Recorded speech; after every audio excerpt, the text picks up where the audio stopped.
Dados da Organização Mundial de Saúde, a OMS, mostraram que em uma década, aí contando 2006 a 2016, o número de casos de brasileiros que consomem bebida alcoólica aumentou 43%. Mas para se ter uma ideia, o Brasil é o terceiro país da América Latina, o quinto no continente com maior consumo de álcool.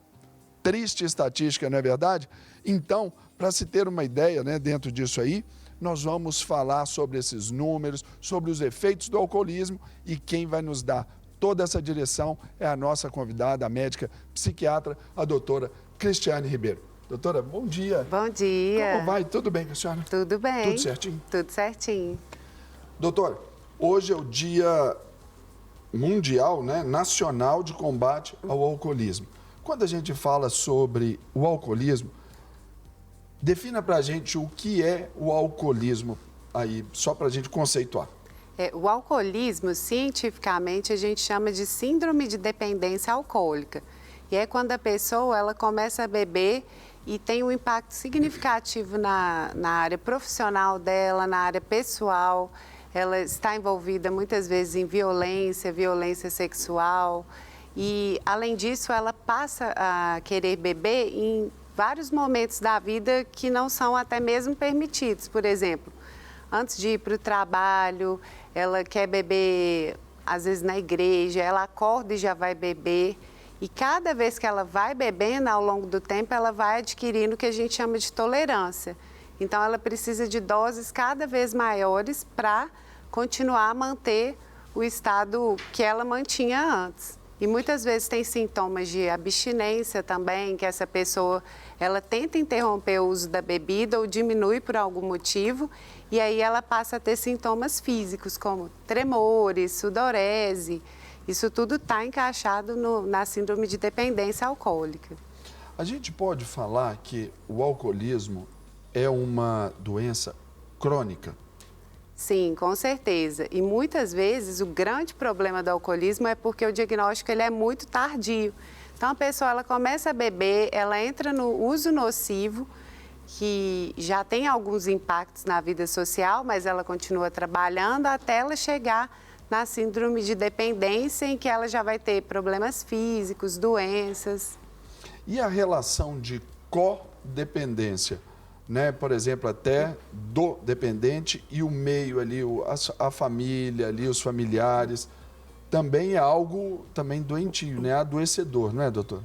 Sim, a gente sabe que a dependência alcoólica, ela tem fatores genéticos e familiares. Então, muitas vezes a gente vê famílias inteiras que bebem, né? E que acabam bebendo porque um dos familiares bebe. Então, acaba tendo esse conceito de codependência também, o que dificulta muito o tratamento. Porque a gente sabe que a família tem que estar presente na hora do tratamento. Isso é uma das coisas, algum dos fatores de sucesso do tratamento é a gente contar com a presença da família. O que é complicado também por vezes, porque normalmente quando aquele paciente ali, ele decide pelo tratamento, ele opta, ele aceita o tratamento, normalmente ali o caldo já entornou, né? Sim. Ali já rompeu com a família, o pessoal já até não aguenta mais. Aí eu pergunto então para a senhora, como falando agora para os familiares, para os amigos, aqueles que estão à volta, quais seriam os meios, os caminhos assim para convencer essa pessoa a esse cuidado, a esse tratamento? Porque normalmente começa com aquela máxima: eu estou no controle, eu sei o que eu estou fazendo. Isso é um grande engano, né? É importante a gente tentar fazer com que a pessoa perceba os prejuízos de estar bebendo daquela forma. Então, que ela consiga entender por que é importante parar, quais problemas que ela já teve por conta da bebida alcoólica, ela perdeu o emprego, ela teve uma briga na família, e permitir sempre a reflexão dessa pessoa e fortalecer a confiança dela, o que a gente chama de autoeficácia. Essa pessoa ela tem que acreditar que ela vai conseguir esse objetivo. Então, muitas vezes o papel do terapeuta é tirar esses obstáculos. Por exemplo, se ela fala que o local de tratamento é muito longe da casa dela, como que a gente vai fazer para arrumar um local mais perto, para que ela possa encaixar com o horário de trabalho? né? E a gente, algumas vezes, precisa usar, né, na maioria das vezes, medicação e fazer um tratamento especializado. Nesse aspecto aí já, né, bem específico aí do tratamento, como ele é feito, varia de caso para caso, quando é sugerido uma internação, quando não é, quando só o tratamento medicamentoso, se pode ser feito fora de uma internação. Conta para a gente um pouquinho para dar esse panorama geral para o nosso público.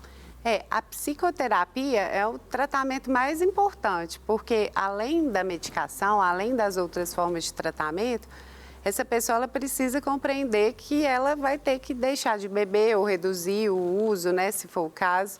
Então, normalmente é feito por psicólogos e, além disso, alguns pacientes também vão precisar de medicação. Casos graves quase sempre vão precisar, porque a gente sabe que os sintomas da abstinência, eles podem levar a vários problemas físicos e muitas vezes a pessoa tem que ser internada em hospital para poder controlar. Então, vai precisar de uma medicação.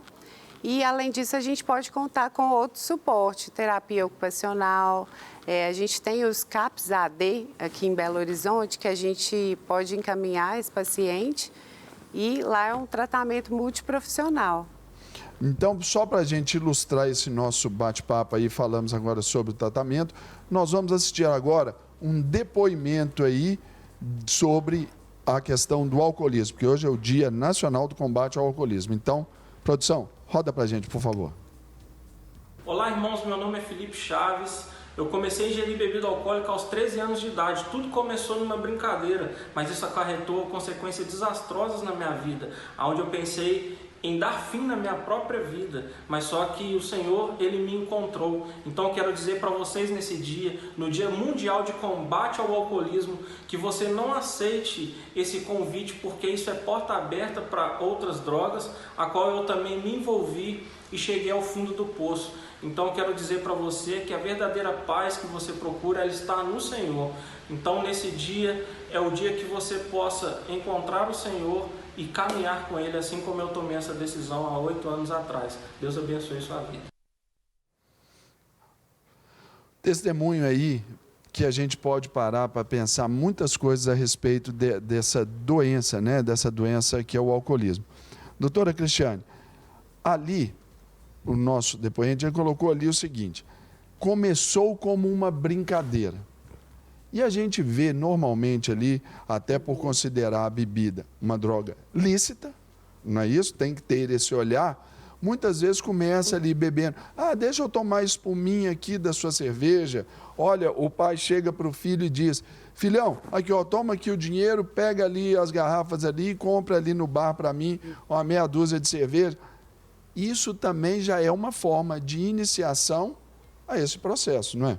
Sim, isso que você falou... A brincadeira, né? Isso que você falou é muito importante, porque o álcool, ele é considerado uma droga social, barata e muitas vezes aceita. É comum tomar um vinho, é comum beber em um churrasco. Isso é uma das grandes dificuldades do tratamento, porque até a pessoa perceber que ela de fato precisa de ajuda, vai demorar um tempo. A gente está tendo grandes problemas com pessoas que a gente fala de beber em binge. Por exemplo, é aquela pessoa que vai no fim de semana e bebe todas e passa mal e tem problemas também em relação a isso. Dessa forma, a gente já considera que essa pessoa precisa também de uma abordagem, de um tratamento, porque muitas vezes pode evoluir para a dependência alcoólica.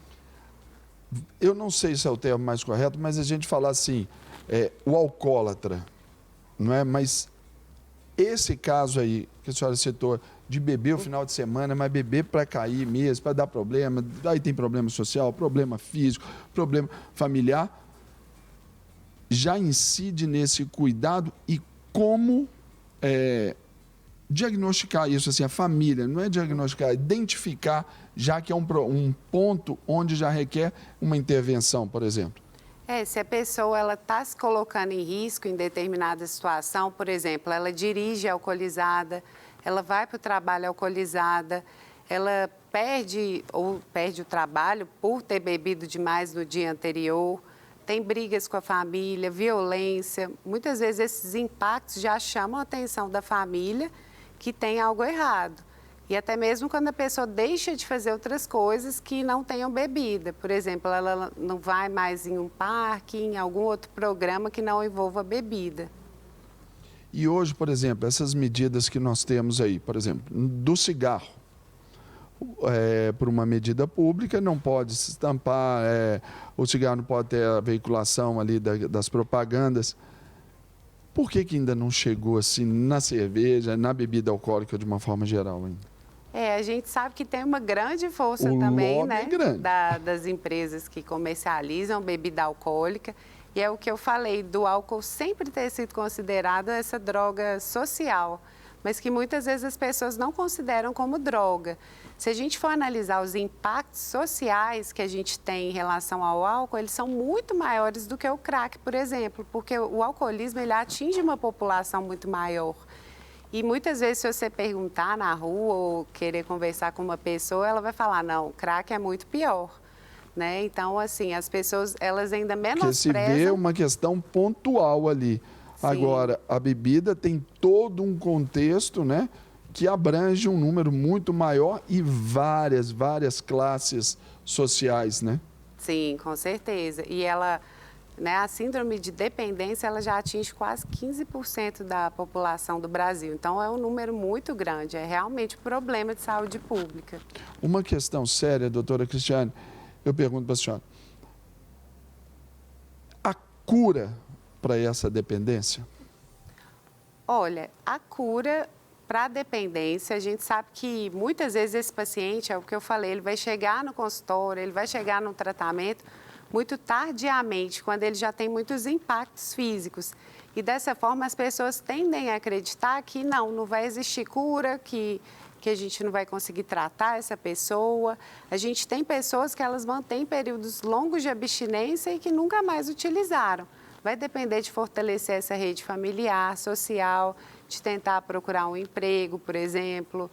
Né? Então, assim, depende de outros fatores, mas a gente tem, com certeza, uma estabilidade do quadro. Não quer ficar um segundo por fora da nossa programação? Agora você pode nos acompanhar através das plataformas digitais. Não perca tempo, acesse, curta e siga-nos. Fique por dentro de tudo o que acontece por aqui. Rede Super, inspirando você.